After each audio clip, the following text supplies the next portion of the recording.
আসসালামু আলাইকুম সুপ্রিয় এসএসসি পরীক্ষার্থী 2025। তোমরা অনেকেই আজকে পরীক্ষা দিয়ে আসছো এবং তোমরা অনেকেই জিজ্ঞাসা করতেছো যে ভাইয়া আইসিটিতে এই 25 মার্কের এমসিকিউ এবং এই 25 মার্কের এমসিকিউ এবং প্র্যাকটিক্যালি যে 25, এই দুইটা মিলিয়ে প্র্যাকটিক্যালি যদি আমি 25 ধরি, এই দুইটা মিলিয়ে 50 মার্কের মধ্যে এ প্লাস কততে বা আমি কত পেলে কোন মার্কস পাবো, কোন গ্রেড পাবো। সো এইটা নিয়ে একটু ডিসকাস করতে রানা স্টিচিংয়ের পক্ষ থেকে হাজির হয়েছি আমি।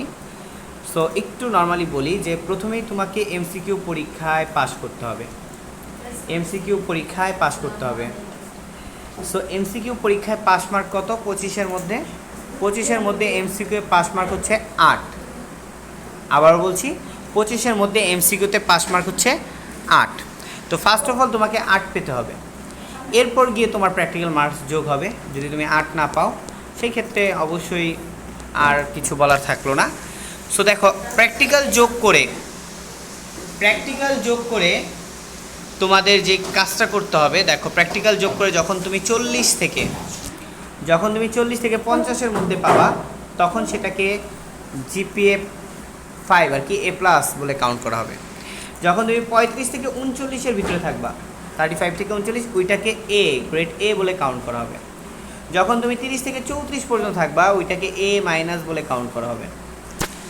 যখন তুমি 25 থেকে 29 পাবা, তখন সেটাকে কাউন্ট করা হবে হচ্ছে তোমার এ মাইনাসের পরে কী থাকে, বি। 20 থেকে 24 সি, হ্যাঁ। আর হচ্ছে তোমার 15 থেকে 19 যেটা, ঠিক আছে, সেটা হচ্ছে তোমার এখানে 15 থেকে 19 না, বেসিক্যালি আরেকটু বলতে গেলে 8-8-এর সাথে যদি তুমি কত পাও, 8-এর সাথে যদি তুমি আরও 8 পাও, তাহলে 16 হইতেছে। তখন কি তোমার এটা পাস মার্ক হবে। 15 থেকে 19 হচ্ছে তোমার 30 থেকে 39% ডি এর ভিতরে পড়ে। তবে দুইটা মিলে তোমাকে অবশ্যই 16 প্লাস পেতে হবে, তাহলে তুমি পাস করবে। আর এটার নিচে যা থাকবে সেটা তো অবশ্যই তোমার 30%-এর নিচে ফেল।